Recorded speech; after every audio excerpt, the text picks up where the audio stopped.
Blast தென்னிந்தியாவின் மிகப்பெரிய சர்வதேச பிளாஸ்டிக் கண்காட்சி. புதிய திட்ட யோசனைகளுடன் பிளாஸ்டிக் தொழில் முயற்சியை கிக் ஸ்டார்ட் செய்யுங்கள். இந்தியா, சீனாவிலிருந்து 350க்கும் மேற்பட்ட கண்காட்சியாளர்கள், 75க்கும் மேற்பட்ட இயந்திரங்களின் நேரடி டெமோக்கள். ஜூன் 14 முதல் 17 வரை சென்னை வர்த்தக மையத்தில். அனுமதி இலவசம்.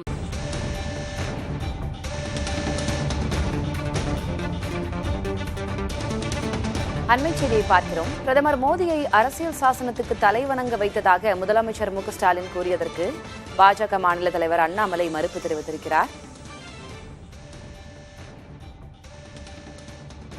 அது தொடர்பாக தனது சமூக வலைதளத்தில் அண்ணாமலை பதிவு ஒன்றினை இட்டிருக்கிறார். 2010 2014 2019 தற்போது வரை பிரதமரின் நடவடிக்கைகள் என்னவாக இருந்தன?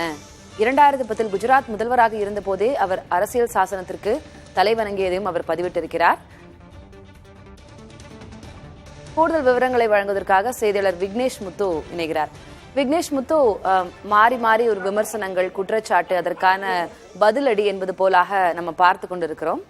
முதலமைச்சரினுடைய பிரதமர் பற்றிய பதிவையும் இப்போ அண்ணாமலை அதற்கு வழங்கியிருக்கக்கூடிய பதிலடியையும் குறிப்பிடுங்க. என்ன குறிப்பிட்டிருக்கிறார் அண்ணாமலை தன்னுடைய சமூக வலைதள பக்கத்துல? ஒரு புகைப்படத்தையும் விட்டிருக்கிறார். 2010 குஜராத் முதலமைச்சராக நரேந்திர மோடி இருந்த போது, அதே போல 2014 2019 இப்ப 2024 அவர் 3வது முறையாக பிரதமர் ஆன போதுன்னு புகைப்படத்தையும் குறிப்பிட்டிருக்கிறார். என்ன சொல்ல வரார் இந்த பதிவின் மூலமாக?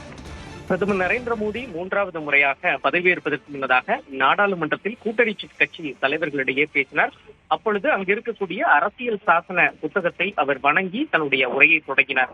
இது தொடர்பாக காங்கிரஸ் உள்ளிட்ட இந்தியா கூட்டணி கட்சி தலைவர்கள் பல்வேறு கருத்துக்களை முன்வைத்தனர். தமிழக முதலமைச்சர் மு க ஸ்டாலின் உள்ளிட்ட தலைவர்கள் பிரதமர் நரேந்திர மோடியை அரசியல் சாசனம் முன்பு தலைகுனிய வைத்தது எங்களுடைய கூட்டணியுடைய வெற்றியாக நாங்கள் பார்க்கிறோம். அரசியல் சாசனப்படி பிரதமருடைய இந்த ஆட்சி செயல்பட வேண்டும் என்று இது எங்களுடைய விருப்பம் என தெரிவித்தார். இதற்கு பதிலடி கொடுக்கும் வகையில் தமிழக பாஜக மாநில தலைவர் அண்ணாமலை தன்னுடைய எக்ஸ் வலைத்தள பக்கத்தில் பிரதமர் நரேந்திர மோடியை பொறுத்தமட்டில் ஏற்கனவே குஜராத் முதலமைச்சராக இருந்த காலத்தில் இருந்து அரசியலமைப்பின் மீது பல்வேறு மிகுந்த மரியாதையை வெளிப்படுத்தி இருக்கிறார். தற்பொழுதுதான் அவர் அரசியல் சாசன அந்த அமர்வை வணங்கி தன்னுடைய ஆட்சியை தொடங்கவில்லை என பதிலடி கொடுத்திருக்கிறார் தமிழக பாஜக மாநில தலைவர் அண்ணாமலை. மிக முக்கியமாக இந்தியா கூட்டணிக்கு 13 கட்சிகள் ஒன்றிணைந்து 232 எம்பிக்கள் மட்டும்தான் இருக்கிறார்கள். ஆனால் பாஜகவை பொறுத்தமட்டில் 240 எம்பிக்களை நாங்கள் வைத்திருக்கிறோம். தமிழில் ஒரு மனிதன் செல்லக்கூடிய பாதை நகரத்தை அடைய வேண்டும் என கனவு காண்கிறார் தமிழக முதல்வர். தற்பொழுது கனவில் இருக்கிறார். அவருக்கு தார்மீக வெற்றி என்பது கிடைக்கவில்லை. முதலமைச்சர் மு க ஸ்டாலின் புதிய காரணங்களை கண்டுபிடிப்பதற்கு பதிலாக பல சதாப்தங்களை கவனிக்கப்படாமல் இருக்கும் தமிழக மக்களின் கோரிக்கைகளை அவர் நிறைவேற்றி இருக்க வேண்டும். அதற்காக அவர் செயல்பட வேண்டும். அப்படி செயல்பட்டு இருந்தால் இந்த மாநிலம், தமிழ் மாநிலம் என்பது செழுமையாகவும் செழிப்பாகவும் இருக்கும்.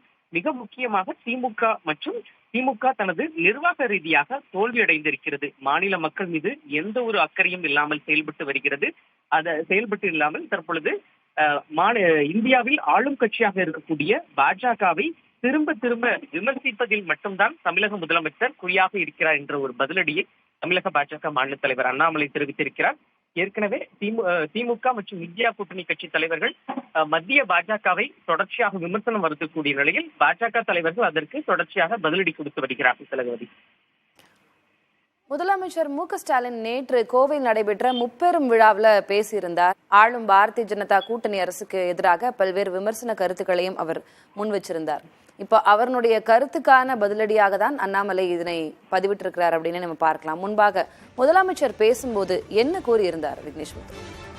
முதலமைச்சரை பொறுத்தமட்டில் பிரதமர் நரேந்திர மோடியை நாங்கள் ஏற்கனவே தோற்கடித்து விட்டோம். ஏனென்றால் இந்த நாடாளுமன்ற தேர்தலை பொறுத்தமட்டில் பாஜக தனி பெரும்பான்மை பிடிக்க முடியவில்லை. கிட்டத்தட்ட 240 எம்பிக்கள் தான் அவர்களால் பிடிக்க முடியும். இதுதான் எங்களுக்கு கிடைத்த முதல் வெற்றி.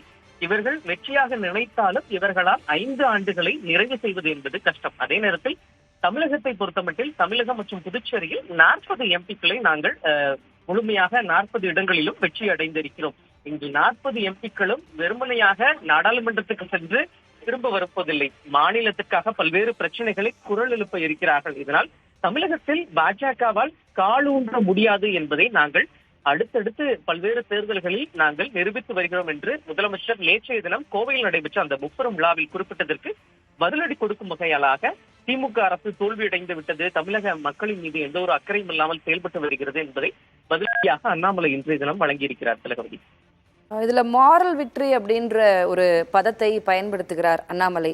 Tamil Nadu CM is currently living in that world through his moral victory. அதுல என்ன அவர் சொல்ல வருகிறார் விக்னேஷ்? தமிழகத்தை பொறுத்தமட்டில் அண்ணாமலை தன்னுடைய ஏற்கனவே பிரதமர் நரேந்திர மோடி நாடாளுமன்றத்தில் பேசும் பொழுது தமிழகத்தில் நாங்கள் எங்களுடைய வெற்றி கணக்கை தொடங்க முடியவில்லை, ஆனால் ஒரு குறிப்பிடத்தக்க வாக்கு சதவீதத்தை நாங்கள் வென்று விட்டோம். மிக முக்கியமாக அந்த இந்தியா கூட்டணியை பொறுத்தமட்டில் ஒரு குடும்ப அரசியலை தொடர்ச்சியாக முன்வைக்க வருகிறது. இந்திய அரசியலமைப்புக்கு எதிராக நாங்கள் எதுவும் செயல்படவில்லை. மிக முக்கியமாக தமிழக முதல்வருக்கு நாங்கள் பல்வேறு விஷயங்களை நினைவூட்ட கடமைப்பட்டு இருக்கிறோம். கூட்டணி என்பது எப்பொழுதும் எங்கள் ஆட்சியில் இருந்தாலும் மிதிக்கக்கூடிய ஒரு துண்டு காகிதமே தவிர வேறு எதுவும் இல்லை என தெரிவித்திருக்கிறார். தமிழகத்தை பொறுத்தமட்டும் ஒட்டுமொத்தமாக எங்களுடைய எம்பிக்கள் எண்ணிக்கை என்பது பாஜகவில் மட்டும் 240, ஆனால் 13 திமுக உள்ளிட்ட 13 கட்சிகள் ஒன்றிணைந்தாலும் 232 தான் என்ற ஒரு இது குறிப்பிட்டிருக்கிறார். ஒரு மனிதன் செல்லக்கூடிய பாதை இல்லாத நகரத்தை அடைய வேண்டும் என்று முதலமைச்சர் கனவு காண்கிறார் என்பதை அவர் இதுதான் தற்போது இந்த உலகை ஒரு தார்மீக வெற்றி மூலம் அவர் வாழ்ந்து வருவதாகவும் அண்ணாமலை தன்னுடைய பதிவின் மூலம் விமர்சனம் செய்திருக்கிறார். திலகவதி, விவரங்களுக்கு நன்றி விக்னேஷ் முத்து.